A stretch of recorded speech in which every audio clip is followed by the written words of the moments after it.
So picture this. Back in 1998, 57 million people sat down to watch a movie about a sinking ship. Just completely sweep Hollywood's biggest night. Right, 57 million, which is just a massive chunk of the population. It really is. But if you fast forward to today, well, that number has just plummeted to 17.9 million viewers. Wow. Yeah, that's rough. I mean, you aren't looking at a downward slope here. You're looking at a cliff dive. Mm-hmm. Nearly 40 million viewers. Vanishing isn't just, a change in television habits. It is a full-blown cultural collapse. Well, we did see a temporary spike up to about 20 million viewers a couple of years ago. Oh, right, the slap. Exactly. But the context there is crucial. I mean, that was a localized anomaly driven purely by the leftover adrenaline of a highly publicized, completely unscripted onstage slap. Yeah, people just wanted to see what would happen next. Right. The world tuned in the following year expecting shock value, the moment passed, and the numbers immediately crashed right back down to the floor. The underlying hemorrhage never actually stopped. Which brings us to our mission for today.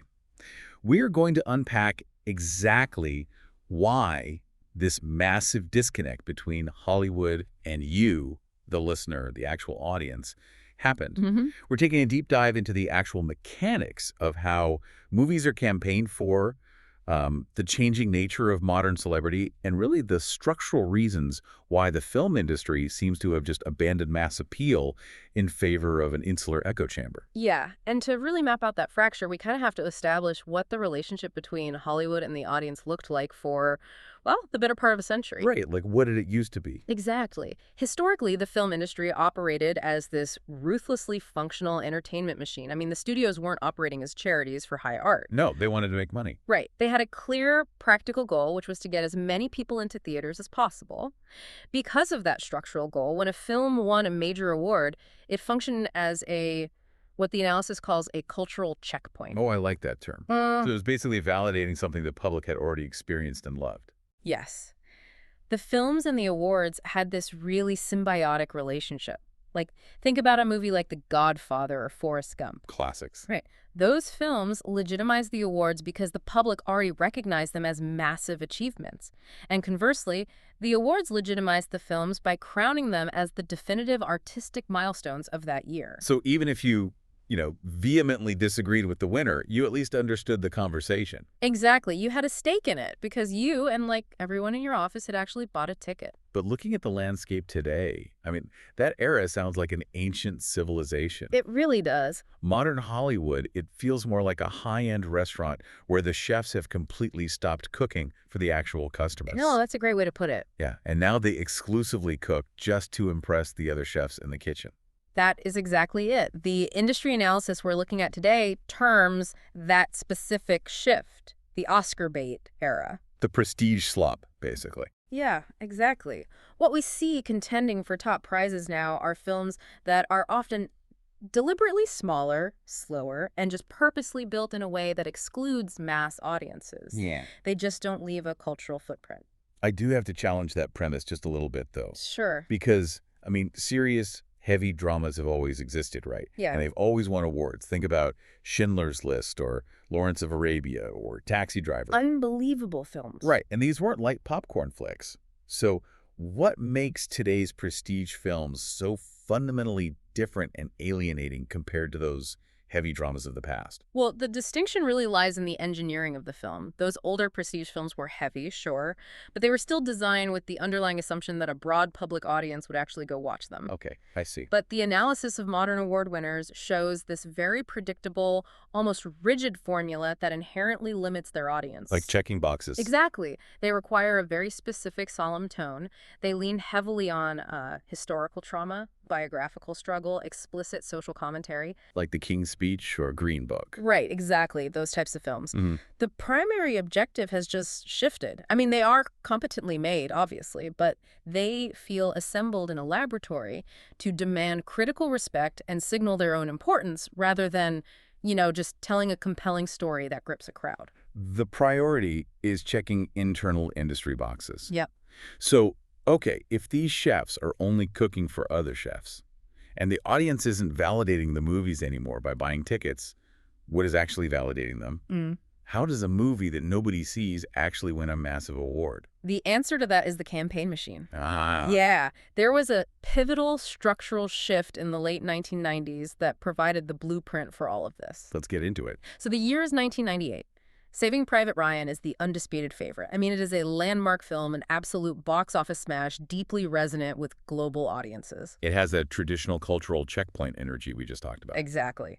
But it lost the top prize to Shakespeare in Love. which completely shocked the industry at the time. I remember that. Oh, it was a massive upset. Because Shakespeare in Love didn't win by having a deeper emotional resonance with the public. It won through a mechanism introduced by Harvey Weinstein, which was aggressive, localized, and heavily funded behind-the-scenes lobbying. Just pure politics. Yeah, Weinstein fundamentally changed the game. Miramax didn't just buy standard trade ads. They threw these lavish private parties, they flew actors out to exclusive voter screenings, and most importantly, they initiated quiet but vicious whisper campaigns. Wait, really? Yeah. Like smearing the other movie? Oh, absolutely. They actively seeded the narrative among voters that Saving Private Ryan was, quote, just an action movie after the first 20 minutes. Wow. He essentially brought ruthless Washington, D.C. political election tactics to a film festival. That is exactly what happened. He proved to the entire industry that winning was no longer about audience resonance. It was purely about controlling the narrative and directly manipulating the tiny, concentrated fraction of people who actually cast the ballots. So it's not about the millions of people watching, it's about the few thousand people voting. Exactly. And once the industry saw that spending millions on a targeted campaign yielded an award, which then yielded prestige and further funding for the studio, the cord between the audience and the awards was permanently cut. You no longer needed the public. Right. You just needed a flawlessly executed campaign. Okay, so the ultimate cultural breaking point for that dynamic, Mm. the moment the public really seemed to wake up and realize the doors had been locked from the inside. That was about a decade later, right? With The Dark Knight. Oh, man, look at the footprint of that film in 2008. $1 billion cultural phenomenon, critically acclaimed, structurally complex, universally discussed. It was everywhere. It really was. In the pre-Weinstein era, a movie with that level of commercial dominance and critical respect would be an undeniable frontrunner for the top prize. But the machinery shut it out. Completely. I mean, Heath Ledger won Best Supporting Actor, but that was seen as an unavoidable, undeniable win given his performance and, well, his tragic passing. Right, they had to give him that. Yeah. But the movie itself, the actual cultural monolith, was completely ignored for the main prize. And I remember the public backlash was just deafening. People were furious. They were. Now, the Academy did react to that backlash, right? They expanded the top category from 5 nominees to 10. But honestly, looking at the data since then, I'd argue that was nothing but a superficial Band-Aid. Oh, completely. The expansion was designed to appease the public, but it didn't change the voting mechanics that the Weinstein era entrenched. It actually just created a kids' table. A kids' table. Yeah. You invite the massive cultural phenomena, your Dune, your Top Gun, Maverick, your Avatar, to fill out the bottom half of the 10 nominations. You put them on the television poster to trick the audience into tuning in. Right. But the industry still fully intends to hand the actual shiny trophies to the insular Oscar bait films. That's spot on. And the voting behavior backs that up entirely. Because when they expanded the category to 10, they also had to change how the votes were counted, moving to a preferential balloting system. Okay, break that down for us. How does that work? So under this system, a polarizing blockbuster might get a lot of #1 votes from its passionate fans, right? But it will get ranked dead last by the traditionalists who hate it. Okay. Meanwhile, a safe, solemnly engineered prestige film might not be anyone's absolute favorite, but it consistently gets ranked second or third by everyone. Because it's harmless? Exactly. So mathematically, the safe, insular movie sneaks up the middle and wins the consensus. The system is structurally designed to reward the echo chamber. Wow. Which brings up the next major question. If the campaign is the tool and the voting system is rigged for safety, well, what is the actual message these campaigns are selling to the voters? Why do they prefer the insular films? Around 2015, the analysis points to a massive evolution in what prestige even meant. Appealing to voters turned into a system where the external politics and the messaging of a film often began to outweigh its entertainment value. So it's not about being fun anymore. No, we saw a shift from movies as narratives to movies as statements. So the art form itself basically becomes secondary to the real-world cause it represents. Exactly. A film couldn't merely be a masterful story. It had to represent a larger social or political stance. And it is crucial to state here, as the analysis does, that whether that messaging leans left-wing or right-wing is totally irrelevant to the structural problem. Right, we're not taking sides on the politics itself. Exactly. The core issue for the audience is that the focus shifts from immersion to performative messaging. The film just becomes a vehicle for virtue signaling to the peer group.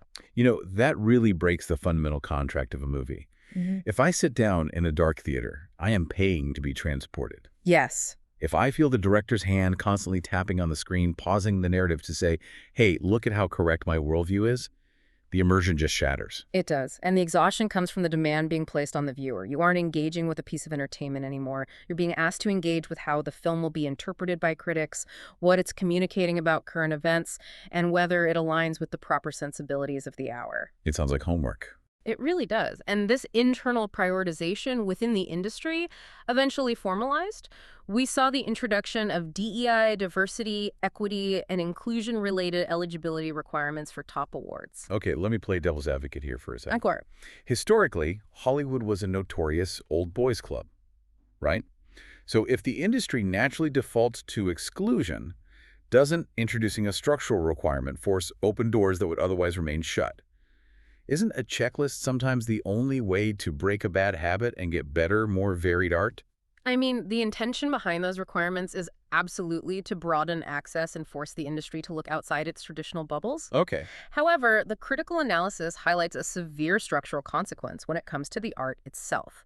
When you turn a preference for inclusion into a hard, rigid requirement for eligibility, you force filmmakers to evaluate their art against an external, mathematically calculated framework. So it's not organic anymore. Right. If you want your film to be eligible, you must submit a dossier proving you hit specific quotas in areas like lead actors, ensemble cast, or behind-the-scenes crew. Wow. So the creative process is compromised before the cameras even roll. Exactly. A writer or a casting director isn't just letting the story dictate who the character is. They are reverse engineering the character to satisfy an external rubric. You're basically managing HR optics instead of managing the narrative. That's a brutal way to put it, but yeah. It's no wonder audiences feel like they are watching a corporate seminar rather than a piece of spontaneous, passionate art. And that internal calculation, it really bleeds onto the screen. The audience can feel the machinery working. They can tell when a character or a plot point is there organically versus when it is there to satisfy a compliance checklist. You can just sense it. You really can. But we cannot lay the blame for the audience disconnect entirely at the feet of the industry's internal politics. No. No, because there have been massive tectonic external shifts in our culture that put the final nail in the coffin of these grand awards shows. Ah, right. The complete and total death of the monoculture. Yes. We used to live in a world defined by shared reality. Like, think back to the eras of Jaws, Jurassic Park, The Matrix, or The Lord of the Rings. Everyone saw them. Everyone. You didn't have to search for the conversation. It was the air you breathed. You could walk up to a complete stranger at a bus stop, ask, "Did you see it?" And they knew exactly what it was. But today, human attention is violently fragmented. Violently fragmented. Yeah. We are spread across millions of different streaming niches, hyper-specific YouTube channels, subgenres.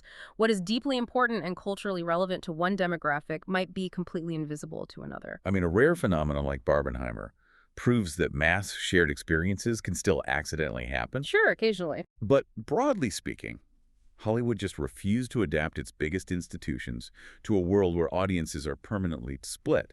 They kept broadcasting as if the monoculture still existed, even as the data showed it just evaporating. And as the audience fragmented, the very concept of the movie star completely mutated. This is the piece of the puzzle that is just endlessly fascinating to me. Oh, yes. We witnessed the total demystification of celebrity. Absolutely. The old studio system meticulously crafted the enigma of the movie star. They controlled the press, they limited interviews. Actors were these distant, mysterious figures. You saw them on a 40-foot screen looking like gods, and then they vanished back into their glamorous, inaccessible lives. Right, and that distance is what allowed the audience to project whatever they wanted onto them. It was a magic trick. But today, It is the exact opposite. Oh, yeah. Constant social media presence exposes absolutely everything. We see them making their morning smoothies, we hear their unfiltered political rants, we get front row seats to their personal grievances and petty feuds. They are relentlessly accessible, which inherently shrinks them. It's like a magician who refuses to stop explaining how their tricks work on Instagram Live. Yes. Eventually, you stop being amazed by the illusion, and you just start getting profoundly annoyed by the magician. When an actor who lives in a $20 million mansion gets preachy from an awards podium, they stop being aspirational. It just become a hypocritical nuisance. Because the accessibility reveals how ordinary they actually are. And when there is a massive disconnect between how highly an actor perceives themselves and how ordinary or out of touch the audience perceives them to be, it just creates immense tension. Which perfectly explains why the only memorable moments from award shows in the last 20 years are the unscripted, catastrophic disasters. Exactly, the sanitized machinery failing. I mean, think about what the public actually remembers. The La La Land and Moonlight envelope mix-up, the slap, maybe someone tripping on a dress. That is pretty much the entire list. Right. Because those are the only times the heavily filtered, self-serious, pre-approved echo chamber actually breaks down. It's the only time something real, human, and unpredictable happens in a room that is otherwise completely engineered for corporate optics. Yeah, the audience is so numb to the predictable virtue signaling that they only wake up when the system organically implodes. Wow. It creates genuine tension in a heavily manufactured environment. But, a system that relies on accidental disasters to generate its only cultural relevance is a system in terminal decline. The industry simply doesn't want to change the formula because the formula serves the insiders. So let's pull the camera back a bit and look at the whole picture we've constructed today. Okay.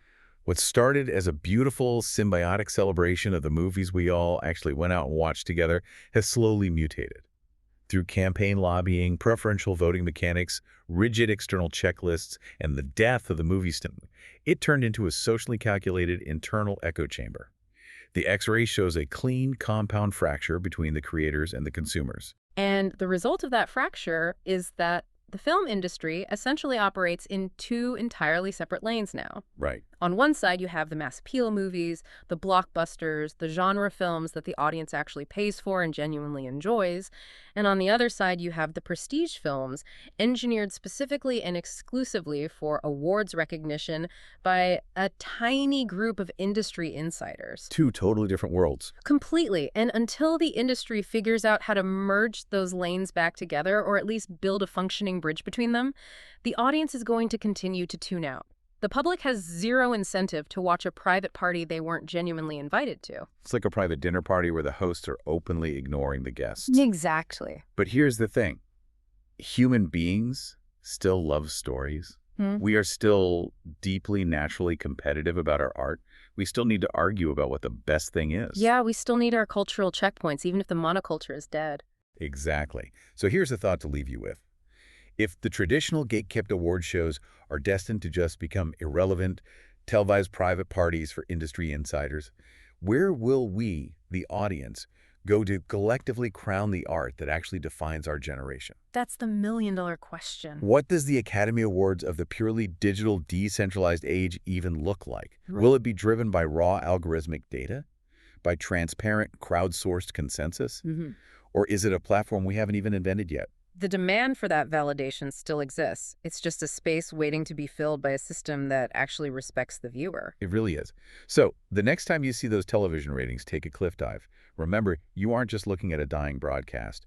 You're looking at a massive empty stadium where a shared cultural agreement used to live. And that is something to think about the next time you buy a ticket.